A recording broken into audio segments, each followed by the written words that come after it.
저는 오늘 사도행전 5장 33절에서 42절 말씀 중심으로 해서 부끄러운 교회라는 제목으로 하나님 말씀을 증거하겠습니다. 오늘 이 본문의 말씀은 예수님의 제자들이 재판정에 끌려가서 당한 이야기가 기록되어 있습니다. 제자들이 사도행전 3장에 베드로와 요한이 성전에 올라갈 때 그 안진뱅이 된 자를 고친 사건이 있잖아요. 기적이. 그 불치병을 고쳤으면 사람들이 칭송을 하고 오히려 좀 높여야 되는데 반대로 하나님의 일을 했다고 해서 그 베드로와 그 요한을 비롯한 예수님의 제자들이 오히려 핍박을 받아요. 그래서 몇 차례 이제 감옥에 들랑달랑하죠. 그 중에 이제 오늘 그 공회 재판장 앞에 서서 추궁당하는 장면 중에 무슨 이야기가 나오냐면 여기 그 36절 말씀 보세요. 36절에 보면 이전에 드다가 일어나 스스로 자랑하며 사람이 약 400이나 따르더니 그가 죽임을 당하며 쫓던 사람이 다 흩어져 없어졌고, 여기 이 얘기를 좀 누가 하냐면 그 재판장에 나와 있던 가말리엘이라고 하는 당시에 존경받는 랍비죠. 지도자란 말이에요. 사도 바울의 선생이에요. 이 가말리엘이라고 하는 그 랍비가 바리새인 이 지도자가 재판장에서 하는 얘기입니다. 쉽게 얘기하면 지금 예수님의 제자들을 앞에다 모아놓고 지금 막 공격을 하잖아요. 그걸 가말리엘이 가만히 보고 있다가 이거 안 되겠다. 저 사람들이 하는 행위가 사람으로 인해서 나온 행위라면 당연히 없어질 것이고, 저 사람들이 저렇게 돌아다니면서 기적을 베풀고 예수님의 이름으로 능력을 행하는 것이 속임수가 아니라 하나님의 일이라면 누구도 그 일을 막을 수가 없다. 왜? 그 일을 막다가는 오히려 하나님을 대적하는 꼴이 된다. 지금 주제로 얘기를 하고 있는 거란 말이에요. 그래서 36절 읽었죠? 37절. 그 후 호적할 때에 갈릴리 유다가 일어나 백성을 깨어 쫓게 하다가 그도 망한즉 쫓던 사람이 다 흩어졌느니라. 즉 사람의 일, 사람을 통해서 벌어진 일들은 그 당사자가 죽으면 흐지부지해진다. 많은 종교들이 있잖아요. 이단들이 있다. 우리나라는 특히 이단이 많습니다. 이단이 많은데 이단의 교주들이 있단 말이에요. 아주 안 죽을 것처럼 뭐 큰 소리 치죠. 안 죽는 사람이 어디 있어? 다 죽지. 다 죽고 나면 그 이단의 특징이 뭐냐면 교주가 죽고 나면 무슨 일이 벌어지느냐? 싸움이 벌어져요. 자기들끼리. 왜? 뺏어 먹을 게 너무 많은가 봐. 그래가지고 저기 통일교 같은 경우에도 보니까 어머니하고 또 하나 아들이 붙어 먹고 또 하나 아들은 또 반대파로 나가고 집안이 이제 분열됐어. 근데 며칠 전에 신문에 광고 난 거 보니까 뭐 그 통일교 문선명의 부인인가 아직도 살아있는 사진이 크게 나오고 뭐 평화의 어머니 아니 자기 집안도 지금 제대로 못해가지고 갈라져가지고 지지고 먹고 싸우고 앉아있는데 무슨 평화의 어머니. 이단들의 특징입니다. 저 신천지도 그렇고 하나님의 교회도 그렇고 뭐 다 마찬가지요. 이 뻔하다고 이제 앞으로 되어질 일들이. 그러니까 사람으로부터 나온 일들은 항상 그런 다툼이 오고 자기네끼리 물고 뜯고 망하고 이것이 사람으로부터 온 일이다. 그 얘기입니다. 그 헛되단 얘기예요. 하나님의 일과 하나님의 뜻과 반대로 나가는 사람의 일들은 헛될 수밖에 없다. 지금 그 바리새인 가말리엘이 그 이야기를 하는 것입니다. 우리가 창세기에 보면 노아 홍수에 사람들이 하나님을 대적해서 한 일이 뭐냐? 바벨탑 쌓은 거잖아요. 어떻게든지 우리끼리 한번 힘을 합쳐서 또 홍수가 일어나면 안 되니까 노아 홍수 때는 우리가 맥없이 당해서 죽었지만 이제 우리는 정신 바짝 차려서 아무리 비가 많이 와도 우리가 피난할 수 있는 높다란 탑을 만들어 가지고 한번 우리 살아보자. 그게 바벨탑 아닙니까? 사람의 일이란 말이에요. 하나님 앞에 매달리고 하나님 앞에 회개하고 하나님 살려주세요. 이게 원칙이요. 근데 어리석은 인생들은 어려움을 겪을 때, 요렇게 내가 수를 쓰면 내가 살 수 있겠구나. 그런단 말이에요. 그래서 바벨탑을 쌓는단 말이에요. 근데 결국 그 바벨탑이 어떻게 됐어요? 하나님께서 바벨탑 쌓는 사람들의 말을 다 바꿔놨잖아요. 각 나라 말을 섞어놨어. 그래가지고 서로 소통이 안 되니까 바벨탑을 쌓다가 중간에 그만뒀습니다. 또 예루살렘 성전도 마찬가지입니다. 예수님 당시에 예루살렘 성전이 아주 멋지게 지어졌어요. 근데 예수님이 그 예루살렘 성전을 가지고 뭐라고 말씀하시느냐? 요한복음 2장 19절 말씀 보면 예수께서 대답하여 가라사대 너희가 이 성전을 헐라 내가 사흘 동안에 일으키리라. 유대인들이 가로되 이 성전은 46년 동안에 지었거늘 46년 동안 헤롯이 지은 성전이 바로 그 예수님 당시에 헤롯 성전입니다. 46년 어마어마하죠. 근데 내가 3일 동안에 일으키겠느냐. 그러나 예수는 성전된 자기 육체를 가리켜 말씀하신 것이라 그랬단 말이에요. 그러니까 자, 왜 예수님이 예루살렘 성전을 헐라고 그랬어요?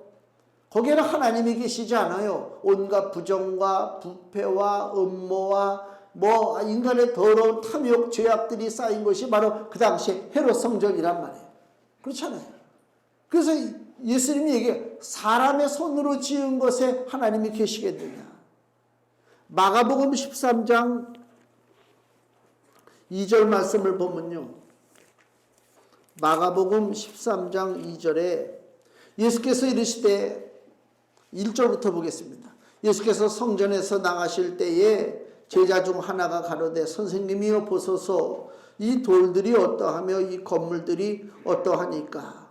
예루살렘 성전을 가리켜 한 얘기입니다. 예수께서 이르시되 내가 이 큰 건물들을 보느냐 돌 하나도 돌 위에 남지 않고 다 무너뜨려지리라 하시니라. 사람이 지은 것은 무너지게 돼 있습니다. 그 사람이 지은 불안정한 건축물에 하나님을 모신다? 그건 말도 안 되는 소리지. 말도 안 되는 소리 아닙니까? 지금 재건축 그러는 것이요. 남의 나라 얘기인 줄 알았어요. 다른 동네 얘기인 줄 알았어요. 이 지역에 재건축해요. 아마 조금 있으면 모르겠어요. 우리가 사는 아파트도 벌써 30년이 넘었죠. 어떻게 된 거예요? 그러면 조금 있으면 금방 40년, 50년. 인간이 지은 건물은 다 그렇게 하게 돼 있어요. 무너지게 돼 있고. 그 재건축한단 말이에요. 사람의 손으로 나온 것은 다 그렇단 말이에요. 그 사람의 손으로 지은 성전에 하나님이 갇혀 있겠습니까? 그렇지 않죠. 사람의 손에 의지하지 않는다. 그 여기 구약 성경의 전도서 1장 2절에서 3절 말씀, 구약 성경 946페이지 전도서 1장 2절 3절 전도자가 가로되 헛되고 헛되며 헛되고 헛되니 모든 것이 헛되도다. 사람이 해 아래서 수고하는 모든 수고가 자기에게 무엇이 유익한고. 사람이 해 아래서 수고하는 모든 것, 해 아래서 수고한다는 게 뭐예요? 하나님과 상관없는 세상, 하나님을 떠난 인생, 다 헛되다 그 얘기입니다. 이것저것 시도하는 것이 많잖아요. 너무너무 헛된 일들이 많단 말이에요. 자기 딴에는 이것저것 계획을 잡아가지고 일을 진행하지만 하나님과 관련 없이 하나님의 뜻과 반대되는 일을 진행하고자 할 때 모든 것이 헛돼요. 인류가 생겨난 이래로 수많은 전쟁이 벌어졌습니다. 이루 말할 수가 없죠. 알렉산더 우리 이야기 알잖아요. 알렉산더가 젊은 나이 때 마게도니아 왕이 돼가지고 그 그리스를 통일하고 그 다음에 전 유럽 심지어 인도까지 다 밀고 들어왔잖아요. 거대한 알렉산더 제국을 세웠어요. 정작 본인은 젊은 나이에 말라리아에 걸려가지고 죽었단 말이에요.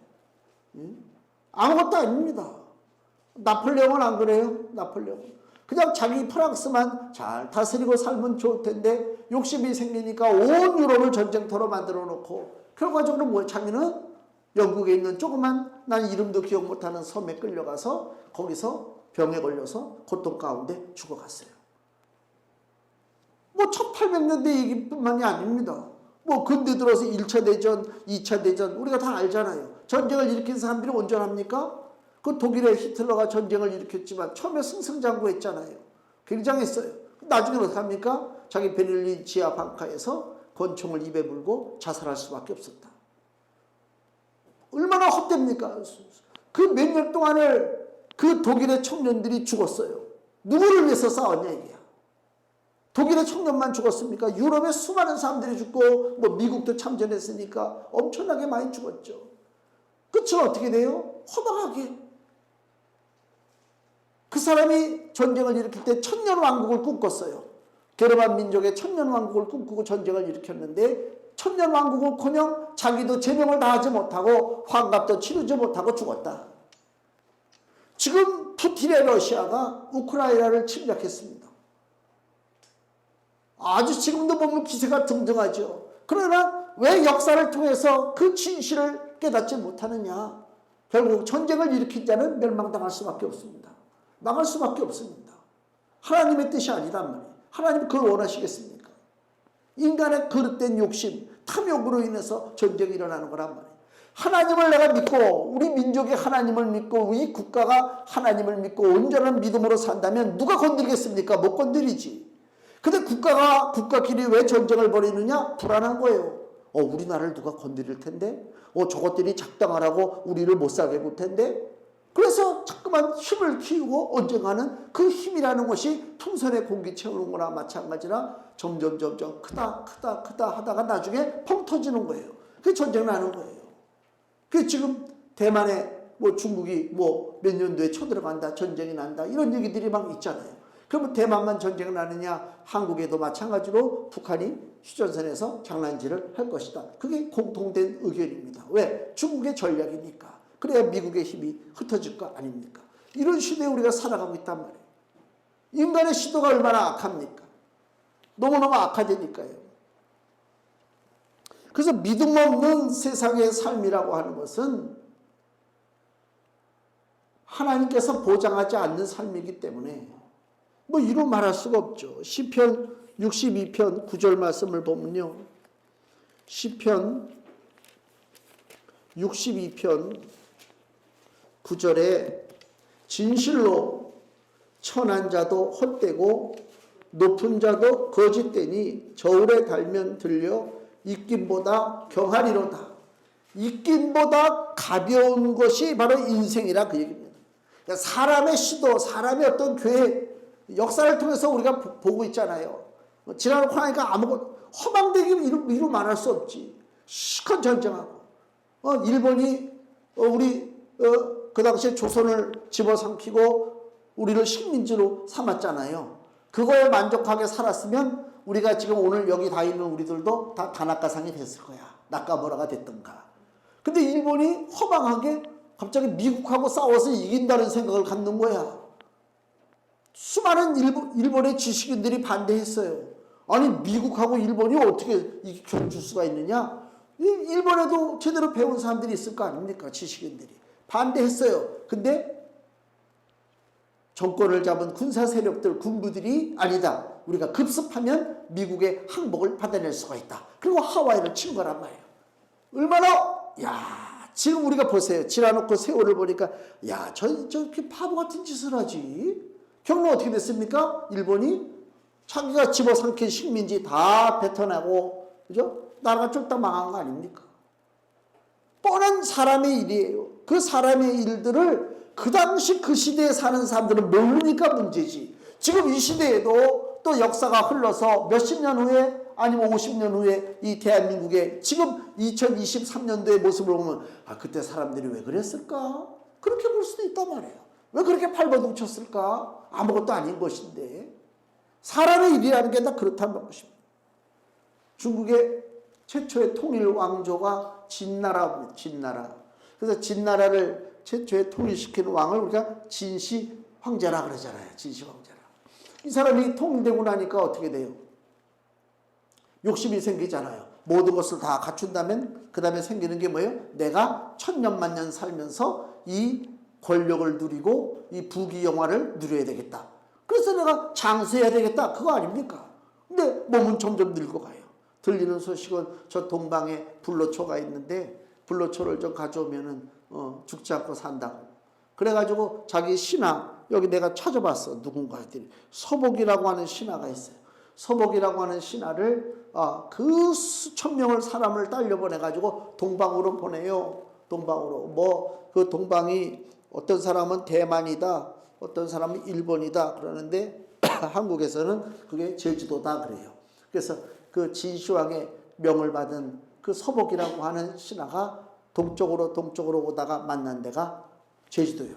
제주도 가가지고 그 정방폭포, 나는 그 제주도 가봤어도 폭포 한번 보지도 못하고 온 사람인데 정방폭포 거기에서 뭐 영지버섯 뭐 이것저것 뭐 약재를 구해가지고 다시 중국으로 돌아갔다는 기록이 있어요. 그래서 중국은 다시 제주도에서 서쪽이잖아. 그러니까 서쪽으로 다시 돌아갔다 해서 그 돌아간 그 포구를 서귀포라 그런단 말이야. 서귀포라.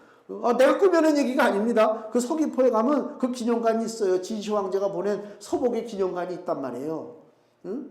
그러니까 자 그렇게 힘써서 영지버섯 가가지고 다려 먹었겠지. 49살 때 세상 떠났습니다. 아무것도 아니란 말이에요. 사람은 그거예요. 사람이 하는 일은 우리가 뻔한 이야기를 지금 왜 하고 있느냐. 사람으로부터 시작되고 사람에 관계된 일들은 이 땅에 허망할 수밖에 없어요. 왜? 하나님께서 아담과 하에게 이미 말씀하셨잖아요. 너는 흙으로 지었으니까 어떡하라? 흙으로 돌아가라. 이것이 죄악된 인간을 향한 하나님의 심판입니다. 이걸 벗어날 자가 아무도 없어요. 아무도 없다니까요. 그러나 예수님에 관한 일은 아니요. 다시 우리 본문으로 가서요. 본문으로 가서 38절 말씀. 자, 36절 37절에 드다라는 사람이 나오고 갈릴리 유다가 나오죠. 처음에는 세력을 좀 펼치다가 본인들이 죽고 나니까 흐지부지해졌다 그 얘기죠. 자, 이제 누가 나옵니까? 38절 그 가말리엘이 얘기합니다. 이제 내가 너에게 말하노니 이 사람들을, 즉 예수님의 제자들을 얘기합니다. 이 사람들을 상관 말고 버려두라. 이 사상과 이 소행이, 즉 뭐예요? 예수님의 복음, 기적. 이 사상과 이 소행이 사람에게로서 났으면 무너질 것이요. 똑같이 갈릴리 유다나 드다처럼 사람의 소행이면 무너질 것이요. 39절 만일 하나님께로서 났으면 너희가 저희를 무너뜨릴 수 없겠고 도리어 하나님을 대적하는 자가 될까 하노라. 굉장히 지혜롭죠. 사람으로부터 나온 것은 당연히 무너지고 사라질 수밖에 없다. 그러나 예수에 대한 것을 우리가 볼 때에 이게 사람으로부터 나온 것이냐 하나님으로부터 나온 것이냐 아직도 내가 확실하게 판단을 안 쓰는데 우리가 섣불로 대행했다가는 하나님을 대적하는 자가 될 수밖에 없다. 즉 그 얘기를 하고 있다 그 얘기입니다. 하나님으로부터 시작됐다. 뭐가? 교회가. 예수님의 복음이 그렇습니다. 그렇기 때문에 사도행전 4장 23절에 보면요. 한 장 넘겨서 사도들이 이미 자기들이 하는 일이 세상의 일이 아니라 하나님의 일이라고 하는 분명한 깨달음이 있었다는 것을 볼 수가 있는데 사도행전 4장 23절 사도들이 노임에 감옥에서 놓였어요. 사도들이 노임에 그 동료에게 즉 같은 그 예수님의 제자들에게 가서 제사장들과 장로들의 말을 다 고하니 저희가 듣고 일심으로 하나님께 소리를 높여 가로되 대주제여 천지와 바다와 그 가운데 만유를 지으신 이시오. 지금 이게 뭐예요? 하나님을 경배하는 거예요. 감옥에서 나온 다음에 하나님을 경배하는 거예요. 왜? 우리가 하나님의 일을 하다 고난을 당했습니다. 이것은 우리에게 너무너무 기쁜 일이다. 즉 그 얘기를 하는 거예요. 사람 일을 하다가 고난당하면 슬픈 일이지만 하나님의 일을 하다 고난당한다? 이거야말로 기쁜 일이다. 그래서 25절에 또 주의 종 우리 조상 다윗의 입을 의탁하사 성령으로 말씀하시기를 어찌하여 열방이 분노하며 족속들이 허사를 경영하였는고 세상의 군왕들이 나서며 관원들이 함께 모여 주와 그 그리스도를 대적하도다 하신 이로소이다. 시편에 보면 세상의 모든 어리석은 것들이 예수님을 대적하는 장면이 나오잖아요. 모든 자들이 이렇게 대적하는데 우리는 다행히도 제자들의 말은 어리석게 하나님과 예수 그리스도를 대적하는 자 속에 속하지 아니하고 하나님의 일, 예수님의 복음을 전하는 축복의 사람이 된 것이 너무나 감사하다. 즉 그 얘기를 하는 거란 말입니다. 예? 이 중요해요. 자, 우리가 지금 예수의 사람이 됐습니다. 이거 보통 축복이 아니에요. 물려줄 게 뭐가 있어요? 후손들에게 돈은 없잖아요. 집을 물려줘요? 우리가 진짜 확실하게 책임지고 물려줘야 할 것이 뭐냐? 예수님의 복음입니다. 그 유튜브를 보니까 일본 사는 그 남편은 우리 한국 사람이고 아내가 일본 사람이요. 그러니까 그 사이에서 나온 아이는 반반이잖아. 일본의 피하고 한국의 피가 섞였는데. 근데 안타깝게도 그 아버지가 불교 신자야. 젊은 친구인데. 불교 신자니까 판단의식이 없어. 일본의 종교에 대한 거부감이 없어요. 우리가 기독교적 사고방식으로 일본에 가서 보면 저 신사라든가 불교 어떤 이런 걸 보면은 아유 쟤들 저렇게 바보 같은 놈들이구나 이런 판단이 쓴단 말이에요. 근데 내가 불교야 그 뭐 제대로 된 불교도 아니겠지 뭐 그냥 그 사람도 부모가 불교니까 자기도 불교야. 그래갖고 이제 일본에 가서 살다 보니까 일본 분위기가 다 그 신사 섬기고 불교잖아요. 집안에다가 뭐 갖다 놓고 땡땡 치고 뭐 이거 딱딱 치고 뭐 이거 하잖아요. 근데 자기는 불교 신자라고 하는데 그 아들이잖아요. 초등학교 이제 1학년짜리 같은데 얘한테도요 똑같이 일본 사람들이 신사에서 하는 거를 시켜요. 한국 아버지가 아들한테 똑같이 치고 절하고 나 그걸 볼 때 아우 쟤는 부모를 잘못 만나서 그 영적으로다가 얼마나 손해볼까. 저기서 벗어나면 다행인데 그 사단의 그 올가미가 있잖아요. 거기서 벗어날 수가 있을까? 왜? 부모가 어려서부터 머릿속에 그걸 집어넣고 시키는 거야. 그냥 이 절하고 뭐하고 뭐 이 향 피우고 우리는 그런 거 아유 끔찍하지. 냄새만 맡아도 징글징글하단 말이에요.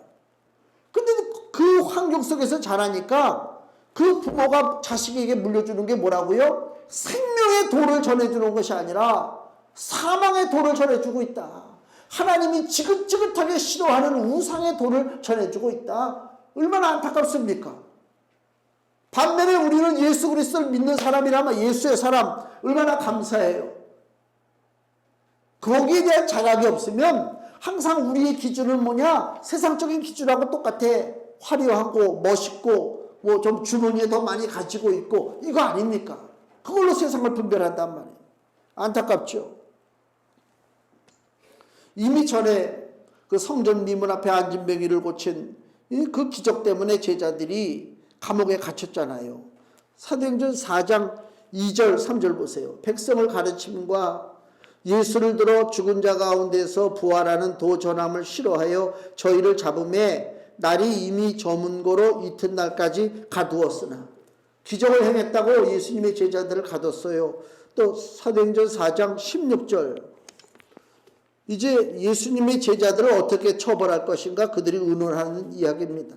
16절 이 사람들을 저 예수님의 제자들을 어떻게 할꼬 저희로 인하여 유명한 표적 나타난 것이 예루살렘에 사는 모든 사람에게 알려졌으니 우리도 부인할 수 없는지라. 이것이 민간에 더 퍼지지 못하게 뭐가 민간에 퍼지지 못하게 예수님의 복음이 세상에 퍼지지 못하게 저희를 위협하여 이유는 이 이름으로 어떤 이름이라고요? 예수의 이름으로 예수의 이름으로 아무 사람에게도 말하지 말게 하자 하고 그들을 불러 경계하여 도무지 예수의 이름으로 말하지도 말고 가르치지도 말라 하니 위협을 하는 거라. 지금 감옥에다 붙잡아 놓고 예수님의 제자들을 좀 위협합니다. 근데 그 예수님의 제자가 베드로와 요한이 뭐라고 답변하느냐? 사도행전 4장 19절 베드로와 요한이 대답하여 가로되 하나님 앞에서 너희 말 듣는 것이 하나님 말씀 듣는 것보다 옳은가 판단하라. 우리는 보고 들은 것을 말하지 아니할 수 없다. 쉽게 얘기하면 우리가 하는 일은 사람의 일이 아니라 하나님의 일이다. 즉 그 얘기를 하는 것입니다. 하나님의 일을 하고 있다는 것입니다. 참 중요한 거예요. 우리가 과연 하나님의 사람이냐? 그럼 하나님의 일을 해야 되는데 의식이 있어야 될 거 아닙니까? 나는 뭘 하느냐?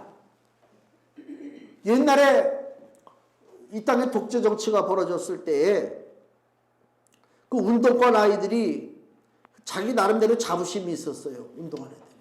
저는 운동권에 속하지 않았어요. 그래서 학교 도서관에 있으면 그 당시에 전두환 그때가 대통령 되기 전인가 봐요. 국보위인가 상임위원장 할 때. 그 대학교 도서관에 앉아 있으면 그 운동권 애들이 도서관, 대학 도서관에 들어와가지고 깽가리를 막 쳐요. 왜? 니네들은 뭐 하는데 여기서 공부하고 있느냐? 나라가 이렇게 망하게 생겼는데. 그래서 깽가리를 치고 자기들하고 같이 나가서 데모하자는 거지.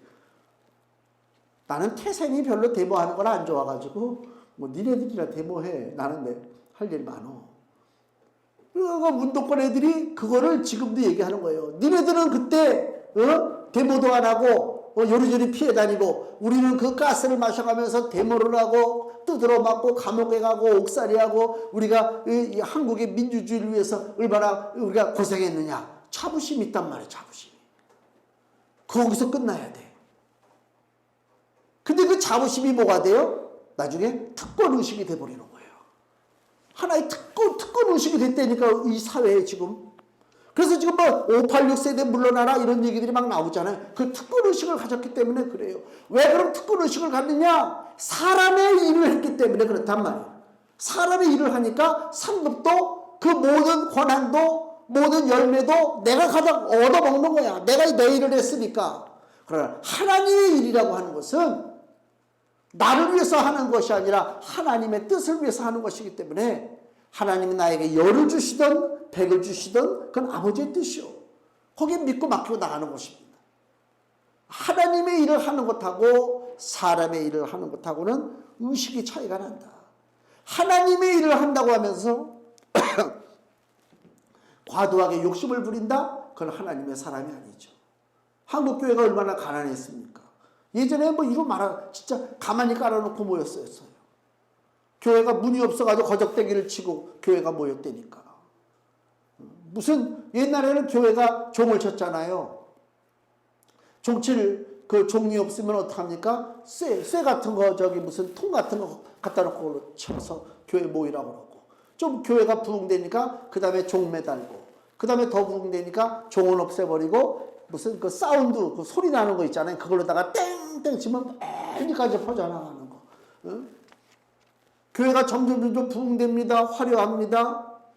성도들이 잘 삽니다. 교회가 고급스러워집니다. 그때부터 이 교회들이 무너지기 시작하는 거예요. 하나님의 일을 한다는 생각이 안 들어요. 목사들이 열심을 냅니다. 성도들도 열심을 냅니다. 교회가 커집니다. 물어봐요.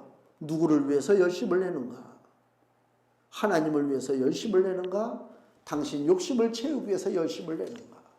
저 강남에 새벽기도 운동을 일으킨 유명한 교회가 있어요.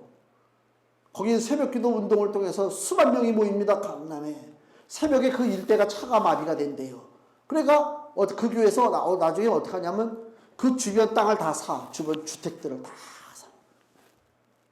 그 정도로 교회가 돈이 많습니다. 새벽기도 운동 일으켜가지고 교회가 부흥돼요. 목사가 나이 먹어서 이제 물러나야 돼요. 물러나는데 무슨 생각이 들어요? 이 교회가 누구 교회? 하나님 교회인 줄 알았는데 물러날 쯤 되니까 무슨 교회? 내 교회란 말이야 이게. 하나님 교회가 아니고. 그러니까 이 교회를 다른 목사한테 물려줄 수가 없어. 그래서 아들을 끌어오는 거야. 그래서 교회가 조각이 나고 싸우고 난리 났습니다. 그 교단, 내가 어느 측이라고 얘기 안 하는데 그 교단 헌법에는 자식에게 교회를 물려주지 못하게 돼 있어요. 근데 사람이 눈이 돌아가 버리면 법이고 뭐가 다 필요 없지. 다 뜯어 고치면 되니까. 돈이면 다 되잖아. 그리고 지금도 뻣뻣하게 아주 잘났다고 나와서 그냥 웃기지 마셔. 야, 하나님의 일을 하냐 사람의 일을 하느냐 그거 보면 알지. 당연히 보면 알지. 응? 예수님의 복음을 전하는 것은 사람의 일이 아닙니다. 사도행전 5장 29절에도 똑같습니다. 베드로와 사도들이 대답하여 가로되 사람보다 하나님을 순종하는 것이 마땅하지라. 하나님의 일에 대한 자부심이 있단 말이에요. 누가 뭐라고 그래도. 그럼 하나님의 일이 도대체 뭐냐? 그렇게 예수님의 제자들이 힘썼던 하나님의 일, 그 초점이, 하나님의 일에 대한 초점이 뭐예요? 즉 교회가 해야 할 일이 뭐냐, 이걸 알아야 되는 게 중요합니다. 99년도인가 미국에 LA 갔는데 거기 LA에 로버트 슐러 목사의 수종교회라고 있어요. 아주 유명합니다. 예배 시간에 들어가 보면 음악 소리가 쫙 나면서 뒤에 이 강단이 쫙 갈라지고 뒤에서 폭포가 팍 분수가 솟아나고, 와, 주차 요원들은 제 기억에는 녹색 그 자켓을 입고 바지 입고 치마 입고 주차 요원들이 막 신나. 야, 이게 교회구나. 대단하구나. 망했습니다. 이걸 망했다고 표현을 해야 되나? 이단에게 넘어갔습니다. 그 건물이. 왜? 그 아버지 저거하고 자식, 그 아들하고 딸이 서로 싸우다가 결국은 교회가 절단났습니다. 아무 소용없습니다. 어디에 초점을 맞추느냐가 중요한 거예요. 주일날 우리 집에서 여기 교회를 오다 보면 큰 교회가 하나, 이 지역에 제일 큰 교회가 있습니다. 그러니까 차가 얼마나 많이 모이는지 몰라요. 저는. 그러면 오다가 어떤 일을 계속 겪냐면요. 그 주차 요원이 있어요, 교회에. 주차 요원이 그 삼거리 그 길 가운데 서가지고 자기네 교인들 차량을 이제 빼야 될 거 아닙니까? 신호가 자기 신호가 아니야. 근데도 딱 보면, 이러고, 나한테 한번, 내가 그냥. 아니, 지가 뭐야. 그 교회에서 그러면 되겠습니까, 그거? 안 되지. 근데 한 번은 가는데, 어떨 그래? 여기서도 내가 클락션을 막 누르고 갔다니까? 저 사람은 클락션 누르는 게 목사인 줄 몰랐을 거야. 난 진짜 그거 너무 화가 납니다. 아니, 큰 교회는 그래도 되는 거야? 교통 신호가 뭐고도 없어? 이게 한국교회입니다. 권력이 생겼어요. 교회가 힘이 생겼다는 것입니다. 그게 하나님의 일이 아니라니까요. 그게 하나님이 아니라니. 하나님의 일이 뭐냐 도대체. 요한복음 6장 28절. 요한복음 6장 28절에서 29절. 저희가 묻되 우리가 어떻게 하여야 하나님의 일을 하오리까? 예수께서 대답하여 가라사대 하나님의 보내신 자를 믿는 것이 하나님의 일이니라. 간단하죠? 하나님이 보내신 자를 믿는 게 하나님 일이래요. 하나님이 누구를 보내셨어요? 예수 그리스도를 보내셨어요. 예수님 믿는 걸 빼놓으면 아무것도 아니에요. 소용이 없어요, 교회. 봉사활동, 무슨 활동, 엄청나게 많습니다. 교회가 커지면요, 욕심이 생겨요. 활동력, 어떤 반경을 늘리고 싶은 생각이 든다니까. 그러니까 행사가 많고, 행사가 많아요. 저 그전에 청년 때 다니던 교회, 교회가 엄청나게 크잖아요. 매주일 행사 없는 적이 없어요. 근데 저는 그걸 너무 좋아했어요. 왜? 행사가 있으면 목사님 설교가 짧아지니까. 얼마나 좋아. 그래서 행사들을 다 좋아하는 거야, 성도들이. 영적으로 병드는 것을 모르고 예수 그리스도에 대한 것을 알지 못하면 하나님의 일을 하지 못한다, 그 얘기입니다. 예수 십자가와 부활을 우리가 믿지 못하면 하나님의 일을 못하는 거예요. 예수가 왕이요, 예수님이 구주라고 하는 사실입니다. 그러니까 이 초대교회의 예수님의 제자들은 헛된 사람의 일을 버리고 하나님의 일에 열심하는, 하나님의 일에 복음의 그 일생을 걸고 사는 사람들이 모인 데가 바로 초대교회입니다.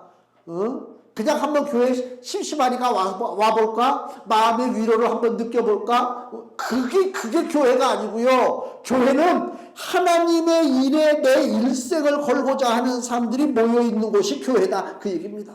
의식을 좀 바꿔야 돼요. 일단 맡기세요, 하나님 앞에. 그러면요, 나머지는 하나님이 책임져 주시는 것입니다. 내가 일일이 하나님 이거 해주세요, 저거 해주세요, 이렇게 해야 되는데 저렇게 해야 되는데, 그렇게 내가 챙긴다고 되는 문제가 아니요. 가끔 가다가 차도요, 잠그지 못해가지고, 요새 나온 차들은 좋더라고. 문자가 와요, 문자가 오지. 문이 안 잠겼다. 응? 내 차 문짝도 제대로 잠그지 못하고 다니는 판인데 뭘 내 인생의 그 수많은 일들을 어떻게 내가 챙기고 삽니까? 어떡하라고요? 하나님 앞에 맡기고 살라고 그 얘기입니다. 교회가 예수님이 부활 승천하시고 난 다음에 교회가 오순절 성령 강림의 일이 일어났잖아요. 성령 강림도 우리가 분명히 깨달아야 돼요. 성령 받으라, 성령 받으라, 성령 받으면 만사가 형통하다. 그런 거짓 복음에 넘어가면 안 된단 말이에요. 왜 성령이 오셨느냐가 중요한 것입니다. 예수님이 그랬죠. 사도행전 1장 8절에 오직 성령이 너희에게 임하시면 너희가 뭘 받는다고요? 권능을 받고, 그 권능이라는 게 뭐예요? 예수 믿는다고 핍박이 와요. 예수 믿는다고 사람들이 조롱해요. 예수 믿는다고 사람들이 잡아다가 옥에 가두고 사람을 죽여요. 그럴 때에 권능 있는 사람들은 그 상황 속에 들어갔을 때 두려움이 없고 오히려 담대함이 있는 것이다. 그 얘기입니다. 이게 성령 충만입니다. 지금 거짓된 싸구려 복음이 온 천하를 덮어가지고 이 바보 같은 것들이 성령 받으면 다 모든 일이 잘 된다고 얘기를 해. 그럼 죽지도 말아야지. 그게 아니라니까요. 성령 받으면 두려움이 없는 거예요. 두려움이. 그래서 사람들이 순교하는 거예요. 사람들이 복음을 가지고 세상으로 나간단 말입니다. 우리가 복음을 가지고 벌벌벌 떨고 이걸 어떻게 전할 것인가 말 것인가. 아우 저 늘 만나는 저 친구인데 다 좋아. 근데 예수라고 그러면 펄쩍을 뛰어. 저 어떻게 예수 복음을 전해야 되는데 내 마음에 두려움이 있습니까? 나는 성령의 사람이 아니라니까. 초대교회에 성령 받았어요. 근데 뭐가 끊이지 않습니까? 핍박과 고난이 끊이지 않습니다. 우리는 우리 생각에는 하나님의 은혜를 받고 성령을 받으면 핍박도 사라지고 고난도 사라지고 만사가 오케이가 돼야 좀 멋있잖아요. 근데 그게 아니야. 현실에서는 똑같아. 사회는 안 바뀌어. 누가 바뀌어야 돼요? 사회 안 바뀐다고 원망할 거 없지. 내가 바뀌면 되잖아. 두려워하는 마음, 겁나는 마음에서 담대한 마음, 그 담대한 마음을 넘어서 어떤 마음? 기뻐하는 마음이란 말이에요. 자, 금주 말씀 보세요. 사도행전 4장 29절 같이 읽겠습니다. 주여 이제도 저희의 위협함을 하감하옵시고 또 종들로 하여금 담대히 하나님의 말씀을 전하게 하여 주옵시며 아멘. 이게 고난당했을 때 하는 얘기입니다. 교회가 핍박당합니다. 성령 오순절에 성령 기름 부으심의 역사가 일어났어요. 굉장한 기적이 일어납니다. 근데 여전히 위협을 당합니다. 여전히 끌려가서 채찍에 맞습니다. 그때 이들이 뭐라고 기도합니까? 아이고 하나님 우리 좀 살려주세요가 아니고 그런 저희들의 위협함을 하나님이 책임져 주시고요. 우리로 하여금 담대하게 하나님의 말씀을 전하게 하여 주옵소서. 이겁니다. 이게 하나님의 일을 하는 예수의 사람들이다. 그 얘기입니다. 그게 중요한 것입니다. 유튜브에 보면은 이제 종교 같이 막 쏠려가지고 막 뜨는 거 보면 무슨 어느 유명한 중인지 저기 거기 모여있는 사람들이 법문을 듣고 질문하는 내용에 대해서 답하는 게 나는 왜 이렇게 시댁에서 시집살이를 할까요? 내 남편은 왜 이렇게 이럴까요? 나는 왜 이럴까? 고통당한. 그 백날 지들끼리 주고받는다고 해결됩니까? 아이고 난 참 어리석어서 소경을 인도하지 못한다. 지압도 알지 못해가지고 헤매고 있는 그 안타까운 인생에게 그 수많은 사람들이 모여가지고 질문하고 아이고 참 불쌍한 인생들이다. 세상이 그렇습니다. 우리를 낙심케 하고 시험 들게 하는 모든 악한 일에 대해서 두려운 마음이 아닌 담대한 마음이 들어야 하나님의 일을 하는 성령의 사람이 될 수 있다. 오늘도 여기 보니까 40절 보세요. 저희가 옳게 여겨 사도들을 불러들여 채찍질하며 예수의 이름으로 말하는 것을 금하고 놓으니. 채찍질 받았어요. 자존심 상하는, 남한테 맞는다는 건 자존심 상하는 거예요. 그렇지 않습니까? 다 그 성인이 누구한테 맞아요. 얼마나 자존심 상합니까? 옛날에 우리 아버지가 그런 얘기를 했을 것이 기억나요. 제가 고등학교 때인가. 옛날에 때문에 경찰서에 끌려갔대요. 증인으로. 근데 옛날에는요, 경찰서에 끌려가면요, 죄 짓고 온 사람이나 증인으로 온 사람이나 구별 안 합니다. 후려칩니다. 후려칩니다. 그러니까 아버지도 맞았대. 그 얘기를 하더라고. 고등학교 때가 그 얘기를 듣고 내 속에서 피가 끓더라고요. 이런, 이거, 이야, 이게. 지난번에 친구들하고 모였는데 친구 하나가 그러더라고. 어느 회사에 관계된 부정 저지른 무슨 일들이 있었나 봐요. 참고인으로 갔대, 참고인으로 갔는데 들어가자마자 자기 귀싸대기를 검사가 때리더래. 그 검사가 저 대구 쪽에서 큰 소리 치는 사람이 지금 현재. 그래서 그 얘기하면서 우리 웃으면서 그렇지, 그걸 무슨 큰 권한이라고 권세를 잡을 줄 알고 그렇게 사람을 우습게 본단 말이야. 그런 일들이 벌어지고 있어요. 피가 끓는 거지. 남한테 맞는다고 하는 것은 어릴 때는 어린아이의 마음은 제가 그 당시에 모르겠어요. 어릴 때는 때리면 그냥 맞고 그냥 안 때리면 감사하고 그런 시대에 살았으니까. 근데 커서 맞았다. 보통 기분 나쁜 일이 아니지. 예수님의 제자들이, 성령의 능력을 받은 제자들이 각종 입을 열면 방언을 하고 예수 이름으로 병자를 고치고 귀신을 쫓아내는 예수님의 제자들이 지금 끌려가서 채찍에 맞았다니까요. 묶임당해서. 이거 보통 자존심 상하는 게 아닙니다. 화가 너무너무 나잖아요. 근데 예수님의 제자들이 어떻게 했다고요? 41절에 사도들은 그 이름을 위하여 능력받는 일에 합당한 자로 여기심을 기뻐하면서, 이게 진짜입니다. 두려운 것에 대해서 담대한 마음을 갖는 건 그거는 이미 차원이 뛰어넘고 어떻다고요? 기뻐한단 말이에요. 기뻐한다. 나는 화가 나고 막 치를 떨고 분하고 원통하고 이랬어야 할 순간에 예수님의 제자들은 어땠다고요? 기뻐했단 말이에요. 기뻐했다. 그런 마음을 과연 품고 사느냐? 나는 아직까지 그렇게 못하고 살았어요. 그냥 무슨 일이 있으면 나도 화가 나고 한번 해볼까? 나도 그냥 한승질해. 아직껏 그렇게 사람도 살았지. 하나님의 마음, 하나님의 일을 마음에 품고 살았는가. 오늘 우리 교회는 사람의 헛된 일을 버리고 하나님의 열심인가, 예수 그리스도를 날마다 품고 사는가, 우리가 교회가 한번 스스로 물어봐야 돼요. 근데 안타깝게도 제가 볼 때는 그러지 못하기 때문에 지금의 우리 교회는 부끄러운 교회다. 이 부끄러움을 벗어버리려면 어떻게 해야 돼요? 부끄러움을 알아야 돼요. 부끄러움을 모르니까 죄를 짓는 거예요. 부끄러움을 모르니까 사람이 뻔뻔해지는 거란 말이에요. 부끄러움을 알고 하나님 앞에 기도하고 복음에 대한 담대한 태도를 갖게 해달라고 기도하고 예수 그리스도를 내 삶에 품어서 담대하게 세상과 싸울 때 이 혈육으로 싸우는 것이 아니라 영적 권세로 세상과 싸워서 예수님의 이름으로 이길 수 있는 믿음의 사람, 부끄러움을 알고 부끄러움을 극복할 수 있는 그러한 믿음의 사람이 되시기를 예수님의 이름으로 축원을 드립니다. 기도하겠습니다.